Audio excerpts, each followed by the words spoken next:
Do not get lost in the world without. Do not get lost in the facts of the world. If this subject piques your interest, please stay tuned till the end of this segment. Now, without further ado, let's get into it. Neville Goddard said that unless man discovers that his consciousness is the cause of every expression of his life, he will keep on searching for the cause of his confusion in the world of effects. In other words, if you do not believe that whatever stems from your consciousness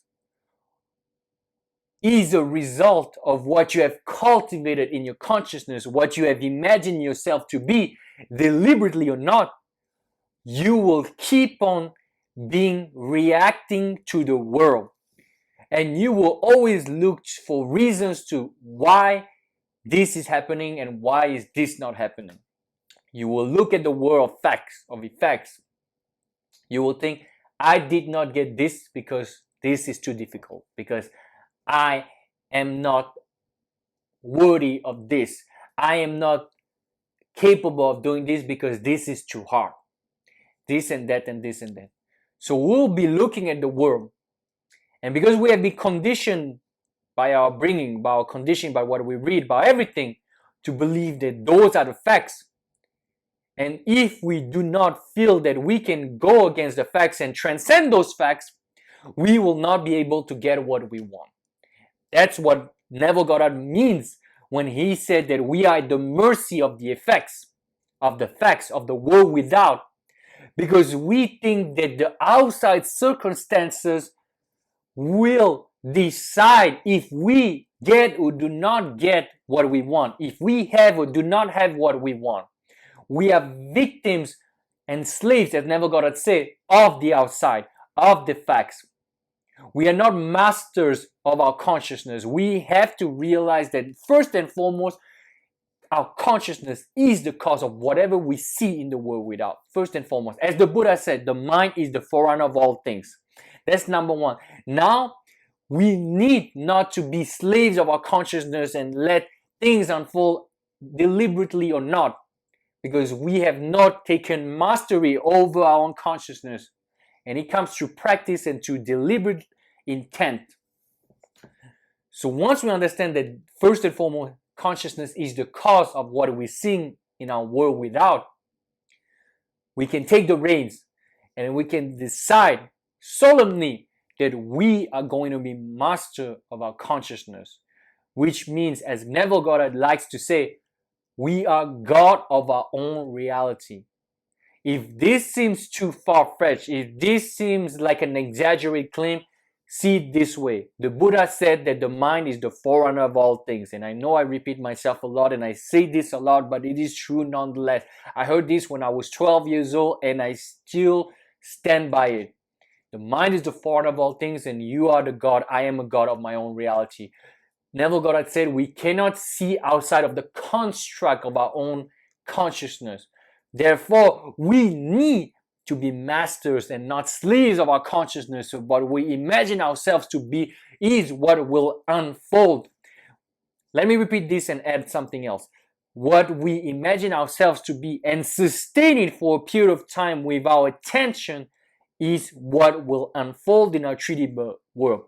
In other words, what we cultivate in our imagination, in our 4D reality, and when we sustain this attention for a time and sustain that imagination for a while and keep our faith and be faithful to the wish fulfilled, which means what we have seen.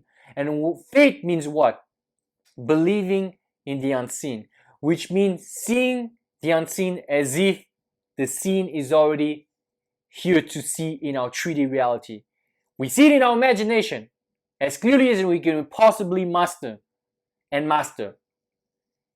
when we keep this faith, it's still unseen through our eyes, through our senses, but through our sixth sense, so to speak, we see it. And we believe that this reality is more potent, realer, if you will, than what we actually see with our eyes. Not only that, but what we see in our mind, first and foremost, is what precedes what will unfold, deliberately or not.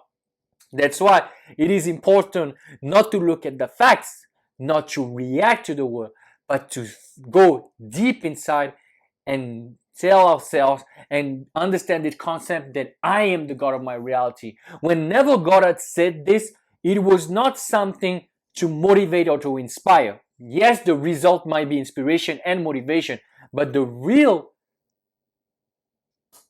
incentive for him to say is for us to understand that we are truly the God of our realities. We need to take control over our thoughts, our imagination, our visualizations, and everything that we are conscious about.